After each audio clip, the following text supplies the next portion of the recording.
Hi everyone, and welcome to today's session in our player engagement webinar series. And we are very pleased to welcome Kerrie France today from KIXEYE.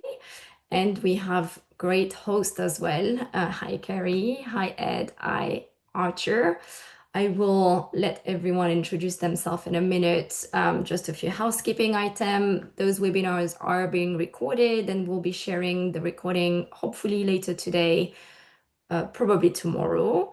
We have a fun contest at the end of the webinar. So if you can stay with us because we have a game to win with one of our attendees. And if you have any issues throughout the session, feel free to message me directly. And also we will have a Q&A at the end. So if you have any questions for Kerrie or Ed and Archer, feel free to type them into the Q&A panel at the bottom. So if you want to go ahead and kick off the session, Ed. Terrific. Sarah, thanks so much. And thanks everyone for joining. We'll start with introductions. Kerrie, please tell us about Kerrie and KIXEYE.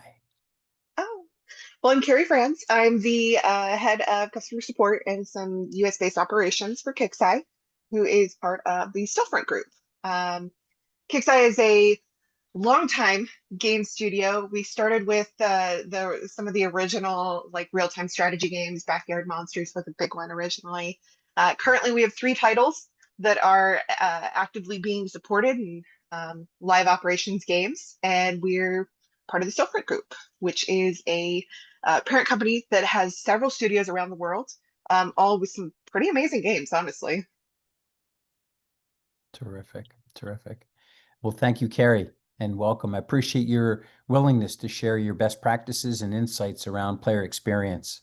How about if you go next, Arthur? Thanks, Ed. Where do I start?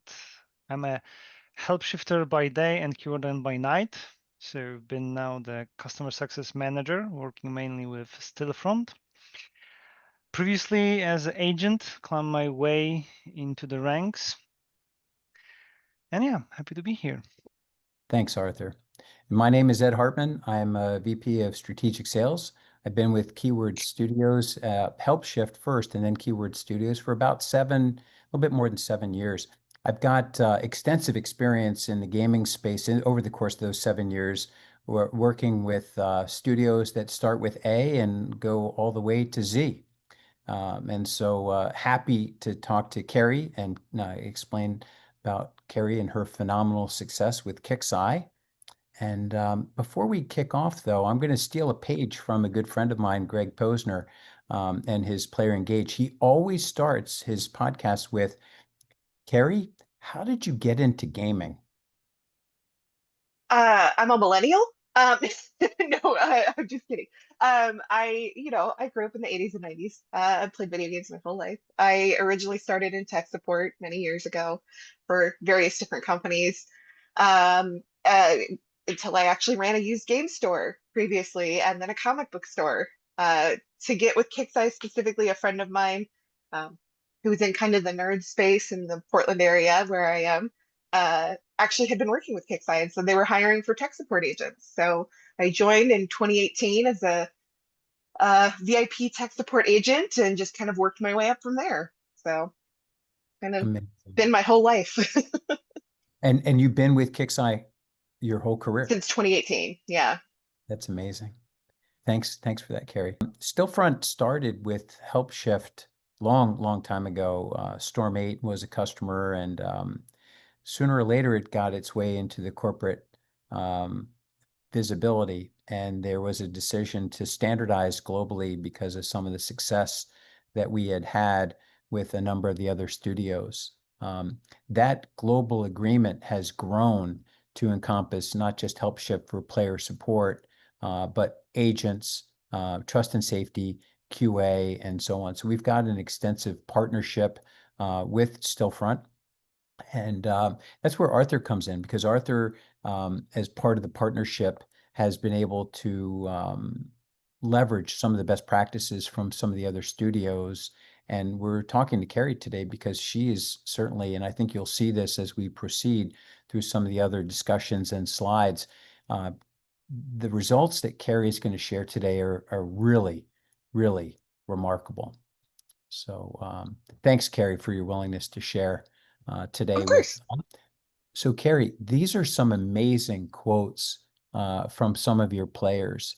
Are there any that really jump out at you that you're particularly impressed with? I mean, the feedback we've been getting from players in general has been something we have not seen before. A lot of this has been about the agents and their ability to help so quickly. A lot of it is the simplicity of, submitting tickets.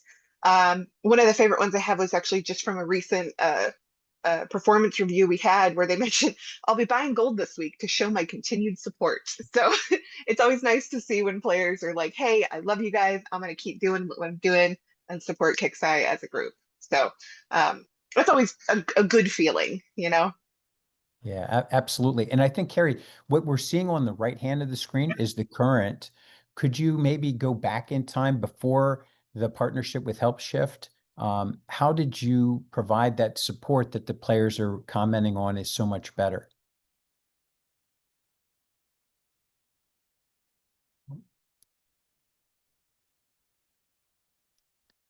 Kerrie? Oh, I think I'm we've lost. so sorry. I need to step away for 1 second. I apologize. It's all good, Kerrie. Mm. So maybe I'll throw that one at Arthur. Arthur, before Kerrie started using it, KIXEYE started using Helpshift, what platform and or what was the primary means for player support? They use Zendesk to get basically email tickets from their players and to handle their queries. Yeah. And I think that's one of the key things that we're seeing on the right-hand side is what it might look like from a player support perspective with in-game support. So what we're seeing is a view of the play, and the player has a question, they hit the question button, and you can clearly see the FAQs are now coming up and so on. Kerrie, Yes, gaming I'm so emergency? sorry. There was a very loud noise and someone fell and I had to go assist them. I'm so sorry. It's all good, Kerrie. It's all good. We were just talking about the previous, which was Zendesk and predominantly email, and now we're seeing Yes. on the right-hand side what an in-game player support platform or solution might look like. Are there any other thoughts? Like, what was it like to implement Helpshift? It was, honestly, there were so many things with Helpshift that I was trying to do with Zendesk, but it was proving to be super difficult. I was running into a lot of roadblocks and just not really being able to build out like a workflow for players to be able to utilize and to get to support. So we were getting a lot of just blanket tickets with not the information we needed or anything like that. So once we had the opportunity to switch to Helpshift, it was a discussion being made from the Stillfront Group side. I was one of the first people to say, yes, let's do it. I want to move over. They're the industry standard. And I've been doing some research. So I really pushed for us to move over that direction because I like the ability to really build it into the game. Basically, players don't have to leave that game window. They can continue doing what they're doing, still have the conversation with the support agent, and we can actually help them quite a bit faster because it's not relying on that back and forth through email. Got it. Win-win for Got it. everybody. Absolutely. Absolutely. Can you talk a little bit about your strategy, the overarching strategy for player support? Some studios prefer to provide a more egalitarian player experience so that everyone can open tickets, and others are going to focus a lot on the VIPs in terms of providing priority of support and so on. Do you have an overarching player support strategy? We initially had a VIP support queue. That was the one that got the priority of their tickets being addressed. But honestly, now that we've moved to this system and we're answering tickets so quickly, it's kind of moot. Like we end up answering most tickets within those first few hours.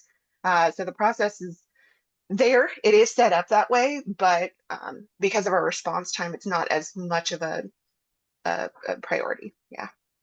Got it. Got it. And how about queues and routing? Do you have a specific methodology? Are they tied to ticket type? Are they tied to language? Are they tied to spend or VIP So status? yeah, so a majority of our tickets we do have prioritized into queues based on the subject of it, the intent of the ticket. That we're pushing things like purchasing, missing items, events, because all of our events have set times, things like that. Those tend to go towards the top of the queues, just so that we can get those addressed as quickly as possible. Again, majority of the time, things are addressed within a few hours, so not doesn't tend to be much of an issue. As far as language goes, we don't have any language-based queues because we use the AI translation that the agents have. We have languages all over the world we have players all over the world, excuse me. So we get tickets in various languages. The agents can use that AI function to translate and can support them just like any other language. So That's great. And Kerrie, I apologize. There's a question from Janet, and she's asking if you're staffing 24/7 and if you offer night and weekend support. So we have our support widget available 24/7, but we only have agents for about 8 hours a day. We aim for a first human response in about 12 hours. So we're accounting for that by saying any tickets that come in during the off time will be waiting for a few hours, but eventually do get addressed once we get into the office. Terrific. Thank you for that question, Janet. And Kerrie, thank you for your answer. So here, what are we seeing here, Kerrie? So this is an example of our help center. So the help center is actually broken down by the different games. This is just the KIXEYE general one.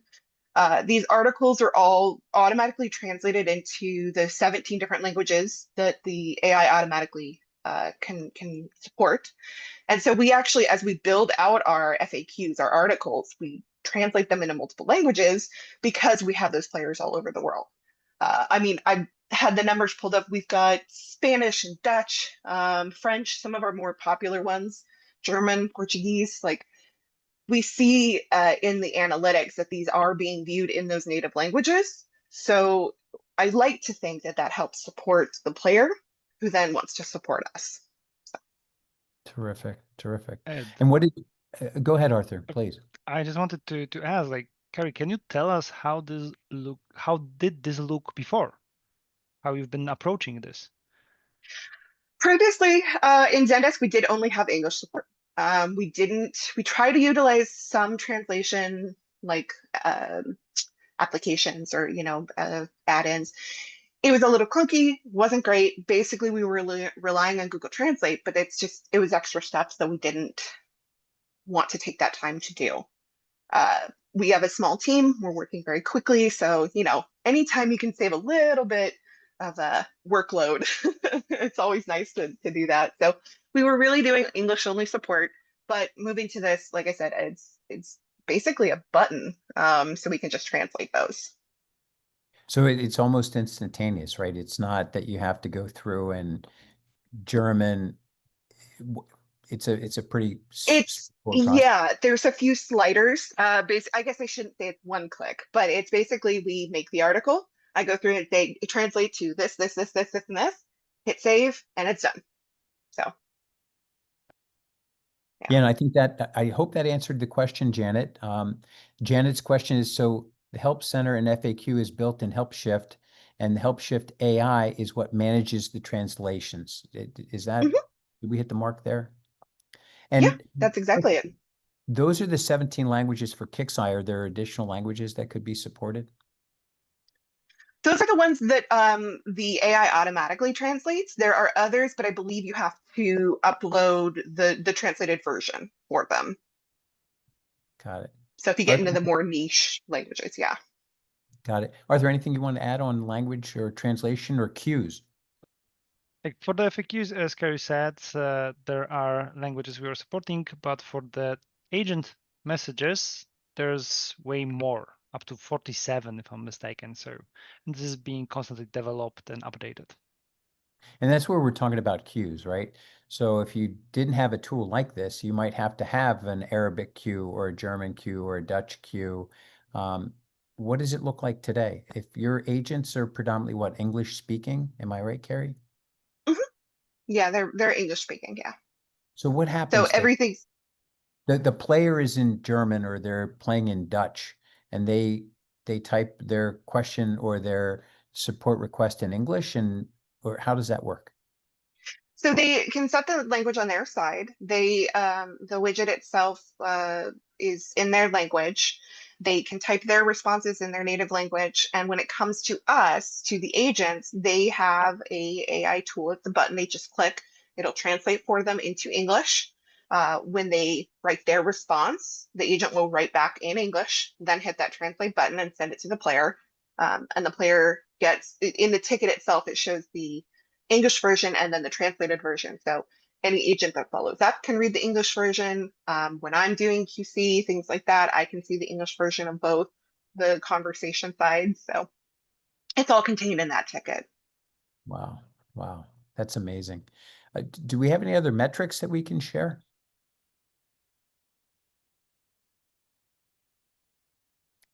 Now, Oh, this this is our train. Yeah. yeah, this slide is absolutely mind-blowing. I've got a couple of my favorite metrics, Kerrie, but if you had to, you probably have to do KPIs or performance reviews. If you had to pick one of these that you're most proud of or that would go at the top of the list of your performance review or your accomplishments for 2025, which of these metrics are you most proud of? I mean, that's like, how do you pick a favorite child? I mean, I guess you look at the time to first human response. We went from queues that sometimes were a week old, I mean, several weeks old, days old, to now, like I said, we're resolving tickets. They're not resolved within 24 hours. It's there's something going on. Like I'm investigating, there's a bigger issue, something like that. So we have reduced that time considerably. And we see it in the CSAT. As you can see, our CSAT has gone up an exponential amount. Players notice the difference. They've commented on the difference. And I think everybody's just happier in general. Not to mention, we can see emerging issues much quicker. We can respond to things a lot quicker. Recently, we had one issue in a game where we were confused on what was going on. I had a player live chatting with me. They were doing some testing, provided immediate feedback, and we were able to resolve it very quickly instead of waiting on those emails to go back and forth. What do you attribute some of that reduction to? Is it better productivity? Is it the cues and the multiple language support? Is it the fact that you're dealing with in-game chat and messaging versus email? What do you assign that productivity enhancement to, Kerrie? There's a couple parts to it. So it's having that widget built into that same browser window as the game, or into the mobile version. So the players don't feel the need to navigate away. We have the ability to respond very quickly. Like I said, we don't have the backup queue. Um, and then the workflows, the bot workflows that we have set up for common issues, we have all of those like immediate pieces of information that we need, we request. So instead of a player writing in saying, I can't find something, we can ask them, it immediately asks them, what is it you're looking for? What event did you get it from? When's the last time you saw it? Something like that. So that we have all that information, we can go into their account, check a couple of things and respond with, hey, I went ahead and added that back to your account. This is what happened. So it's like I said, it's kind of multifaceted that kind of works together. And Kerrie, if I could, you did touch upon this earlier, but I think this slide really does put it into perspective. I think I heard you say earlier that you really did have a focus on VIP players Mhm. as priority for support. And am I wrong to say that your strategy sort of changed because your agents have been so product, they've had such an improvement in productivity? How did that change your actual player support strategy with this technology? Yeah, initially we had a priority on top spenders. Obviously, they were getting the most immediate response from us because we don't want to alienate that relationship. We also previously had basically a minimum level of support. We were only able to assist players who had made purchases because otherwise we would have thousands and thousands of players and tickets to deal with. Transitioning to this, we've actually removed that minimum threshold. We have all players can reach out to support at any time. As long as they have an active account, they can reach out to us and ask questions or get support. Majority of the time, it is self-service. You can see the automation and the deflection rate. It's basically answering the majority of those questions through those workflows. So agents don't have to do that. And it frees us up to assist with those account-based or purchase-based issues. That's great. That's great. Arthur, you've got a little bit of experience in player outcomes, better studio outcomes. What on this slide speaks to you? I may be biased, obviously, but then again, I will speak as a player. So obviously, the time to first human response. When I'm playing a game and I'm encountering an issue, the time I have to spend to go somewhere and get a response from support is crucial for me. That defines if I will be satisfied, if I will keep supporting the product, the game. So yes, having the fastest response and knowing that, yes, even it's not going to be resolved within the hours, but somebody's already on the case that is reviewing, looking like, hey, what can we do to actually help you, is crucial for me. Just to jump in, be in the game, and just enjoy the time there. Terrific. That's good insight, Arthur. I had a few things, if I could, Kerrie, just to tease out. I think both you and Arthur are in agreement that time to first human response is probably the cornerstone or the most critical aspect of the enhanced player experience. I think I would tie that directly to the block right next to it, right? So there's a dramatic improvement that you talked about around CSAT going from a 3.2 to a 4.5. I think there's a direct correlation. Would you agree? There's a correlation between the rapidity or the ability to get that support as quickly as possible and the enhanced CSAT. Absolutely. In live ops games, you have, so many different moving parts. Things are changing. There's lots of timers and things like that. Players, obviously, to them, their issue is going to be the highest priority. And so if they're waiting on getting that issue fixed, they're going to stress out more. They're going to either walk away from the game. They're not going to want to invest into the game. They're going to just have a negative experience, even if whatever that issue is easily fixable. So the sooner that we can at least confirm with them that, hey, we can totally fix this, we will address this, and ideally actually get it fixed, the happier they're going to be. So getting that response from us within an hour or a couple of hours gives them the satisfaction that, hey, they're looking into this, they're going to work on it. I'm not going to lose out on this event or this one target I have to hit because I have time now to do that. That's great. And how about the next, the one above that, a 93% FAQ deflection rate? That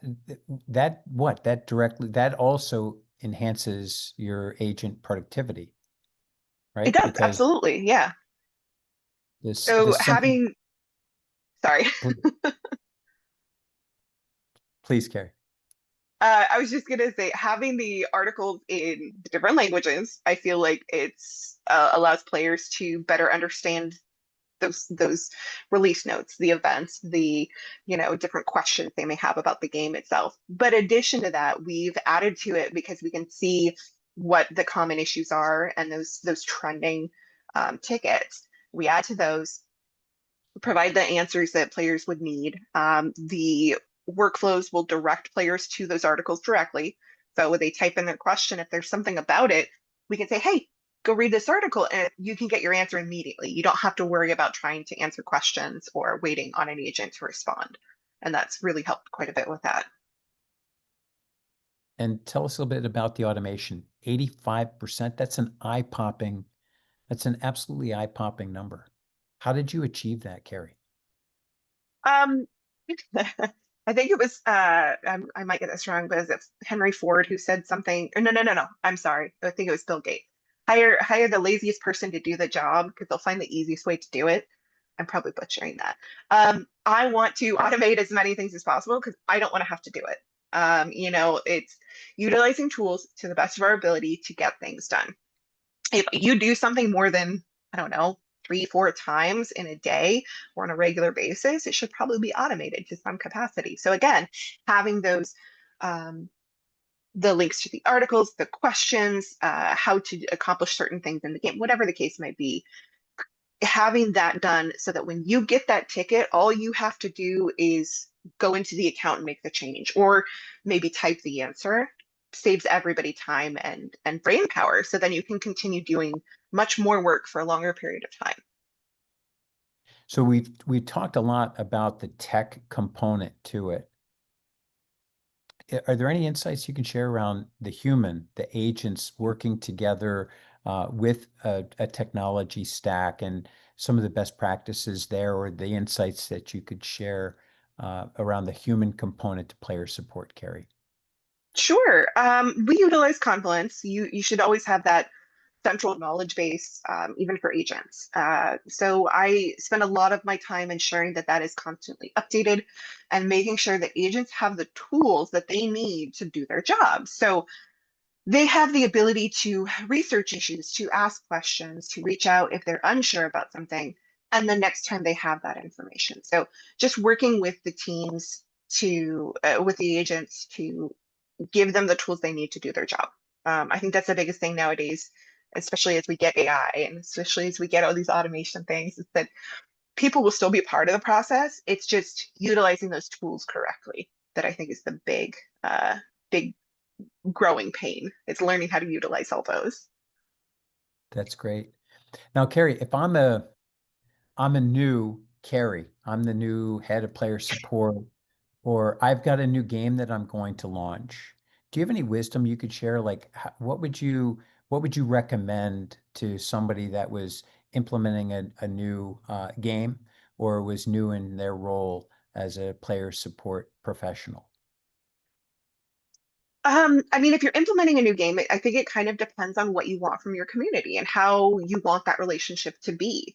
If you want the really tight-knit relationship with your community and with your players, you want to build the conversation and have that ability for them to reach out for you to be able to, provide that support.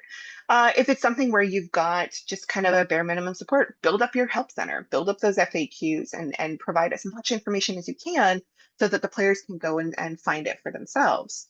Um, I do a lot of research. Helpshift has quite a few articles in their own knowledge base about how to utilize the product. I spent quite a bit of time when I was first setting this up just reading through those articles, just finding out like what are the options. Did I use all of those options? Absolutely not, because I just didn't have that need. But find out what's there and figure out what works best for your community and implement it. It's a little bit trial and error, but yeah. That's great. That's great. Actually, I want to look back to one thing, Kerrie, because so we talk about automation, the FAQs. Can you tell us how this actually impacted your team? Like, did you get additional time out of it if you allocated it somewhere? I don't know if you ever get actual time back, but you can put it towards other things. Yeah. I definitely have found that, like me personally, as the person overseeing it, I am not in tickets or answering questions nearly as much as I used to. I would say I was practically just an agent even a year ago, but now it's a lot more of the support. Like I said, gathering and updating that information at Confluence, getting the agents updated tools and different things like that. And I've even started to kind of expand some of my skill set to learn some new things and help KIXEYE in other ways. So that's kind of a cool side effect. Okay. On the other slide, it talked a little bit about that migration, and Mhm. if you could talk through what that was like, maybe going through the timeline. I think there were, and I guess maybe the best place to start would have been the catalyst. What was it that caused you and KIXEYE to migrate away from the incumbent BPO as well as the tech stack? Sure. There was a contract coming to an end with our current BPO, with our previous BPO, excuse me. And we were looking into what the options were. Um, I will answer that, Janet. BPO is business partner outsource. Am I saying that? Yeah, I believe so. Yeah. So basically our outsourced agent, right? Our contract was coming to a close with them, and we were not happy with the renewals numbers. So we were talking about what kind of options there were. I mentioned Helpshift, and I heard from our technical person, Paul Servant, who's a genius, by the way, and helped. I wouldn't have been able to do this without him. So uh, total shout out to him. He said, "Hey, I heard that Stillfront was talking with them about a group deal and like trying to figure this out if like all of the studios want to move over to that." And I told him, I said, "Hey, tell me when that's done because I want to do it." And I think we actually started the conversation with the BPO team, with the actual agent team, before the ink had even left the pen. I mean, we were literally talking like, "Hey, as soon as this is signed, can we do this and this and this and this?" So there's several people who were all part of the team, but basically, as soon as that was cleared, we were like, okay, we need to get you guys trained and we need to get you onboarded and everything because we had about 2 weeks. Yeah, it was about 10 days of 10 working days to get them trained and live. As you can see on here, our old team ended on at the end of day on August 8th, and the new team was basically 100%, I won't say on their own. I was still there, but they were live in the trenches on August 9th. So it was chaos and it was quick, but honestly, we had a great result. Our CSAT did not have any sort of dips or anything like that. And that was still utilizing Zendesk. So later, as we started to migrate or started to plan the migration to Helpshift, we started the project in early September. We knew our contract with Zendesk ended December 4th. So we had to, again, kind of get this process kick started and going. So through our engineers and through some of our tech folks, we were able to get that set up. I ended up doing all of the bots and workflow setup myself, just due to time constraints and budget constraints, things like that. So we went live late November, November 28th, and basically stopped using Zendesk right away. We had about 3-4 days where we kind of had transitional period with tickets, but after that, it was exclusively on Helpshift. And no looking back. That's about it. That's a very compressed and aggressive timeline, Kerrie. Yeah. Yeah. Any lessons learned? Anything you would have done differently, or anything that if someone was looking at swapping out a agent sourcing company and or a tech stack, that lessons learned that you can maybe share?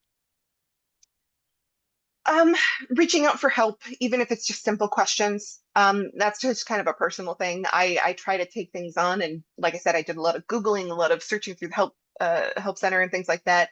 But reaching out, I actually got quite a few questions answered from the customer success was it Abhishek, was able to help with a few things, and turns out I was doing things the hard way first way around. So reach out, ask questions, ask for help. Better yet, if you can, go to Helpshift and say, "Hey, make it work, please." But yeah, there's a lot of help there, and I appreciated it. That's great. That's great. Arthur, anything that you'd like to share from a best practice perspective? That's a very wide question, because that depends on what you want to achieve and the approach you want to take. So basically, there is no straight answer to that, but it allows you to actually accommodate different approaches, right? As we discussed, Kerrie had a different view. As we discussed, we're working with other studios and their focus lies somewhere else. And this is still something possible to accommodate within the tool, with the cooperation between people, and just to make sure that your vision is fulfilled. Yeah. Okay. I think we have a couple of key takeaways. Kerrie, if we could, what would be your if there was one or two things that you'd like to impart to our audience, what would be your key takeaways for today's session? Understand your community, understand like how they function and how they want to interact with your support team. Like I said, if they're used to having that direct contact like ours were, it'll be a transition period. It'll be a little bit of a transition period to get them on board with utilizing a different tool. Uh, but eventually it does get there and they understand, explaining the ability to help them much faster. They see those results much faster. If the community is more hands off, if they want to just have the answers, then building up that FAQ and having those answers for them to access. And then just utilizing any tools you can. Investigate, find what tools you have available either within Helpshift or outside of it to make the experience more robust. We've utilized several tools within our Discord to help provide some support there by linking to our articles in our help center, things like that. So just utilizing all different tools is helpful. Terrific. Mine, if I could, I think this is a classic example of people, process, technology, and in the case of Stillfront and KIXEYE, partnership, right? Because Kerrie, you had a strategy, you had an overarching strategy, which was around providing outstanding support to your players, initially to the VIPs. But your strategy kind of changed because you implemented a technology that allowed you to scale almost frictionlessly. You had some really good people that cared about their players and were willing to go above and beyond to provide outstanding support. They became more productive, and you could even change your strategy from VIP support to everybody's support. That's mind-blowing. That's absolutely mind-blowing. Absolutely. I think the agents, the keywords agents have been a huge part of that. They took to Zendesk and started supporting the games and learned the games very quickly. They utilized resources. Then as we switched over to Helpshift, they provided some insight on how they worked with Helpshift in other projects, which actually helped provide some insight for me. They care about the games, they care about the players. And I think you can't fake that. You can't manufacture that. You know what I mean? So just making sure you have people that want success. They want the best for everybody. And I think that shows to the players. Yeah. On the process, you can provide email support. Do you Yeah. still, by the way, that's how you started. Kerrie, do you mind if I ask, maybe I should have asked this earlier. Do you still provide email support, or is 100% of it in-game through messaging? So there is still some email support because obviously players can have account issues where they can't log in. So there's actually some web forms through the Helpshift articles, the Help Center, excuse me, where players can fill out their information. It basically creates an email conversation, so we can still assist them into getting into their account, and then from there can make account changes and things like that. Yeah. But what ratio is it? Is it 5%, Oh 10%? gosh. I would say, yeah, maybe about 5%. It's not very many. It's usually, yeah. Okay.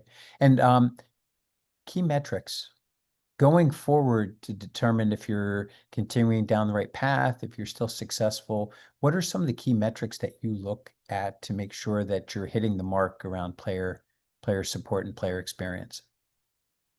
Because we've been hitting our CSAT goals and our, time to first human response goals, things like that, I've actually started looking at some other things like reopen rate. So we're improving our first contact resolution, trying to improve our workflows so that improves, as well as just kind of the general ratio of how many tickets agents have to assist with versus the workflows and the bots themselves. So improving the automation and improving the player experience there are kind of the main focuses I have right now. That's great. Thank you for sharing that. Arthur, any metrics that you look at to determine success and opportunities for improvement?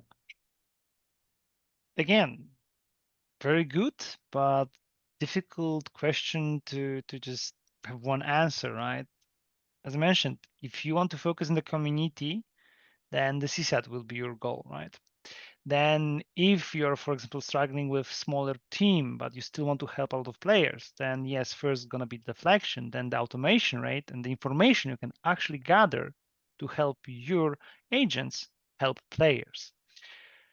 So yeah, again, multiple choices, multiple ways how to do it, and it all just combines to the best player experience. Yeah. And then I would say it's a lot about partnership, right? So Kerrie has her strategy. Every studio or every player support professional has their overarching strategy. Having a partner that can understand, make some recommendations, and deliver the people and the process and the best practices, the technology behind it is really a key thing. And in this case, I think we've covered a lot of that. Any closing comments for you, Kerrie? I appreciate the team. I appreciate the help you guys have given us.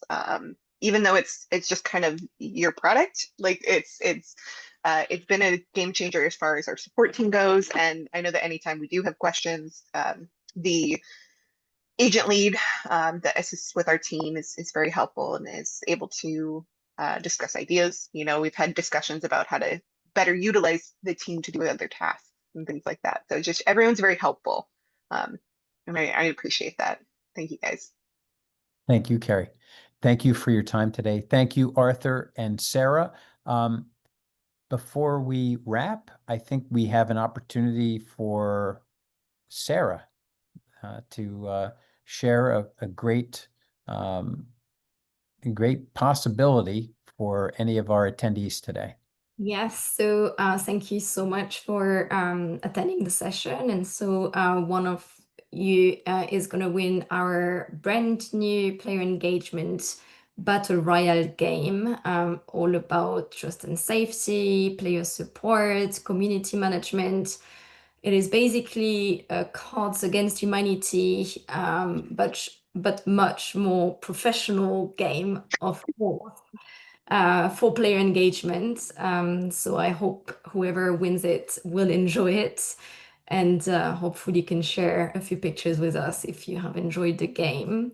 But we did receive a few questions from the audience, so maybe before we wrap, I might ask a few questions to Kerrie if you have a few more minutes. Someone was asking if you have any advice to other studios that are also trying to manage very different player communities with ideally like one unified support team. I think it depends on your strategy, of course, but in our case, we have one product, like one game that had the highest, it's the oldest game, it has the most active users, it's the highest driver in our tickets. I think it's like 60% of our tickets come from this one particular game. So we had something that was going to be the high priority. So again, investing resources into training and information on that particular product because that was going to be the majority of what agents dealt with. So if you have multiple products that you're dealing with and sharing people across those, I would try and identify where the majority of the tickets are going to come from, focus on that because I would much rather have, one or two tickets from something else kind of waiting a moment for us to be able to address versus 20 tickets for an emerging issue that's going to end up waiting and causing a bigger knock-on effect. So just kind of identifying those priorities can help negate that. Awesome. And if I could build on that, Kerrie, you have multiple agents, and does one agent support one title, or do agents support multiple titles? They all support all three titles. I think they have personal preferences on which ones they like to support or which ones they like to play, but they support all of the product. Yeah. Got it. And I think there was another question, again, from Janet. She was a little confused. Where does the previous business partner outsourcer come in vis-a-vis Zendesk? So Zendesk, I believe, was the KIXEYE ticketing system, and there was a third party provider of agents. They weren't KIXEYE, they were outsourced agents that were then using Correct. your ticketing platform, which was Zendesk. Did I? Yeah. Yeah. So Zendesk was the platform we'd been using for I mean, since before I started, I believe we've been using Zendesk for probably 10 years. But the that particular team of agents, we had had a contract with them for about a year or two when we decided not to renew with them. So it was just individuals who were basically on our Zendesk platform. We changed those individuals to the keywords agent. And then a couple months later, we actually moved everybody over to Helpshift. So it's a lot of moving parts. But yeah. Terrific. Thank you. Janet, I hope that answered your question. Sarah, do we have any others? Actually, we do. There was another one around with the automation and the AI handling so much of the heavy lifting. What skills have you seen most critical for your agents today and going forward? I think I've talked about that. Yeah, the ability to research and to utilize tools. So as an agent, it's not going to be necessarily that they have the answer to everything. I don't think anybody has the answer to everything. That's just not feasible. So utilizing AI, utilizing automations and things like that, the tools you have in your toolbox to get the job done. So agents who have good judgment, who can make those judgment calls, who can investigate and make or excuse me, research into the different databases and stuff is a very successful agent. Yeah. And if I could build on what Kerrie just shared, a lot of players sort of look down on FAQs, especially the longer term players. They don't want to read an FAQ because they know the game so well.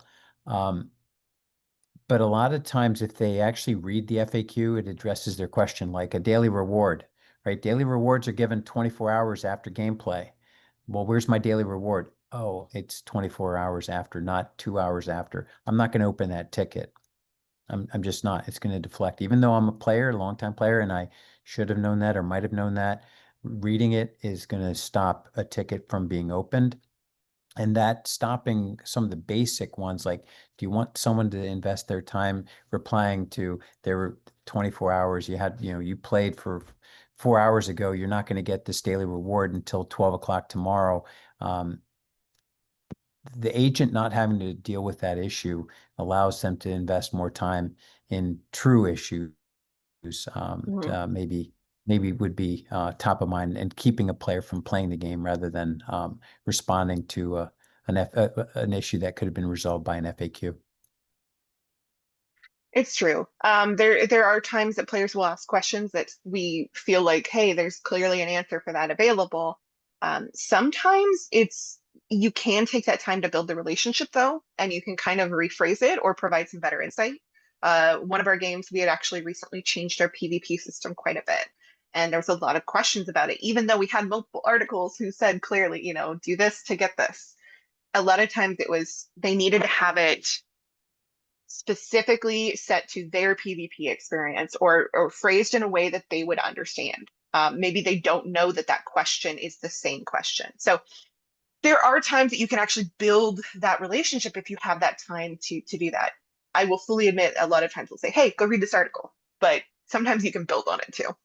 Yeah. Yeah, I think your example of I'm going to buy more gold definitely hits the mark there. Terrific. Sarah, any other questions from the audience? Question around challenges, like did agents or players found any challenges with the new support system? And if so, like how did you overcome that resistance to change? Sure. I think I touched on this a little bit before. Our community was very used to, because it is a long-time community, very used to having direct access to support agents. So they were able to ostensibly submit a ticket as many times with whatever content as they wanted. So there was some pushback initially. Their first instinct was to say they didn't want to deal with AI. Even though the initial workflows are not actually AI, it's just a bot workflow. It's, asking questions to get some of that information. Once they saw how quickly we were able to respond to those, they jumped on the wagon immediately. They were so happy that we were able to respond quickly.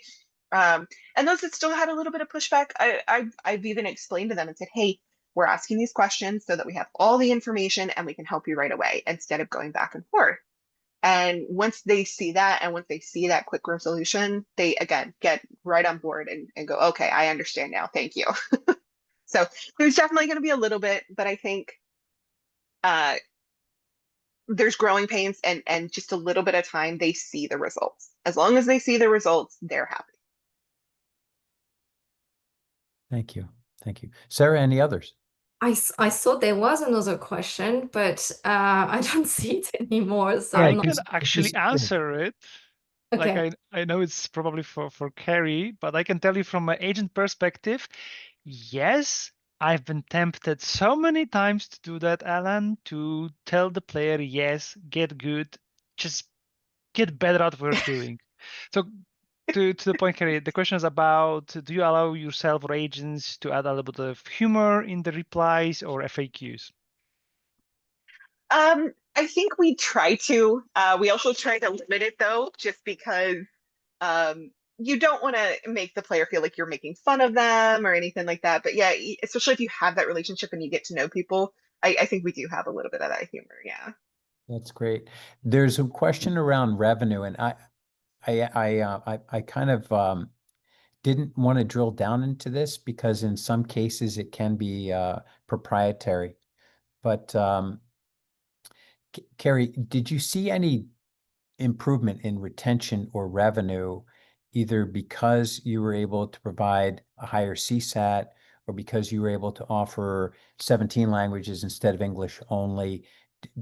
Were there, there's certainly savings in productivity, but were there did the increase in CSAT result in higher retention or more revenue? And again, it's a very that can be a proprietary question or answer. So I'm kind of concerned I'll about say answering. this. Yeah, I'll say this. You don't want me balancing your checkbook. That's not my, so they don't trust me with those numbers. But I can definitely say there's definitely retention. We've seen our community grow. We've run several re-engagement campaigns and seen many players come back and continue to stay with us. In fact, a recent one, we've even seen some comments where they say, hey, I really appreciate the new support system. It's a lot easier to use, things like that. So I think we do see that. I have not done a deep dive into exact numbers. Now that we are coming up on about a year of data here in November, I do want to look into that a little bit further and just kind of see where we're sitting over last year and just kind of how that reflects. But gut instinct is, yeah, we've definitely seen some retention and ability to help players a lot quicker means they feel less ignored, reducing that churn. Yeah.